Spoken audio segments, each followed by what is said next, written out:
va parler maintenant des fines herbes et de le campagnonnage des fines herbes, hein, parce que dans le fond, c'est pas une racine, c'est pas une fleur, on le considère plus comme des feuillus. Mais plusieurs fines herbes ont des vertus qui vont aider d'autres plantes à produire plus ou des vertus qui vont éloigner les insectes et les indésirables. On va les regarder. Exemple, la basilic. Si vous faites des pots, ben, en pot, la basilic, on va l'associer avec de la tomate, de la fève ou du poivron. Pourquoi? Par ses racines, par son huile essentielle qu'elle va dégager dans ses racines, elle va aider ces trois plantes-là qui fleurissent pour produire à faire plus de fleurs, à avoir une meilleure production. Donc, c'est très intéressant. Si vous mettez, d'exemple, des tomates cerises en pot, un plant de tomates cerises en pot, au pied, si vous voulez mettre du basilic, c'est recommandé. D'accord? Alors, le basilic, en plus, a la particularité, ceux qui ont des asperges, d'éloigner les cryocères des asperges, qui est une petite bébite qui va gruger vos asperges. Hein? C'est pas un insecticide, c'est un répulsif. Un répulsif, c'est pour prévenir une invasion. Hein? On prévient par une plante, tandis qu'un insecticide, c'est pour tuer l'insecte. Là, on ne veut pas tuer les insectes, on veut seulement qu'ils ne viennent pas. C'est ça des répulsifs. L'aneth, elle va aider quelle? Elle va aider la laitue et les choux. Elle va les aider à venir en plus gros, plus beau. En plus, l'aneth, par son odeur, va être un répulsif contre la pierrite du chou.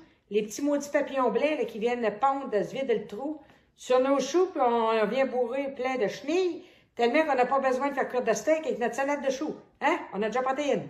Donc, ça peut aider ça.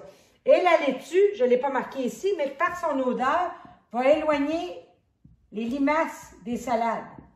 Donc, c'est important, planter l'aneth au milieu de ça.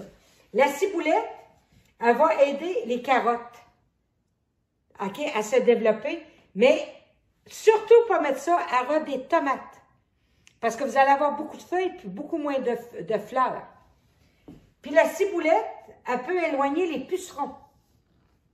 Donc, c'est intéressant, si vous avez des plantes qui ont toujours des pucerons, même dans vos plates-bandes de fleurs, exemple, vous avez des lupins toujours envahis de pucerons, la ciboulette étant une plante qui fleurit, c'est une vivace qui fleurit, très belle fleur, soit blanche pour la ciboulette à l'aneth ou la ciboulette normale mauve, bien, ça peut être intéressant de mettre des touffes de ciboulette dans vos plates-bandes pour éloigner les pucerons, puis ça va fleurir, puis c'est très, très beau. Le romarin va aider les carottes aussi, et le romarin va éloigner la limace et la mouche de la carotte par son odeur.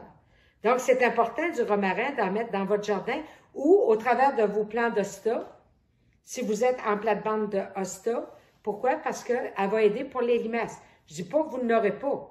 Je dis que c'est un répulsif pour aider à en avoir beaucoup moins. La sauge va aider les pois, les choux et les fèves. Hein? La coriandre, elle va éloigner les dorifores, les bêtes à patates. Donc, on peut semer ou planter quelques plants de coriandre au travers de notre carré de patates. Ça va aider à avoir moins de bébites à patates. Et la menthe, ça éloigne les petits rongeurs.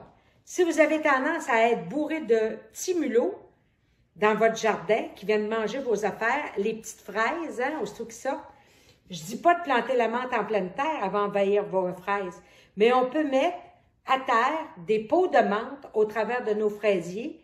Elle va dégager son odeur pareil, puis elle va faire que vous allez avoir beaucoup moins de ces petits rongeurs-là qui viennent gruger vos petites fraises. C'est idole de manger une fraise. Tu regardes la fraise, puis il y a déjà quelqu'un qui a commencé à la manger avant toi. Alors, vas-y sur la menthe, mais surtout en pot sur la terre pour pas que tu viennes infester.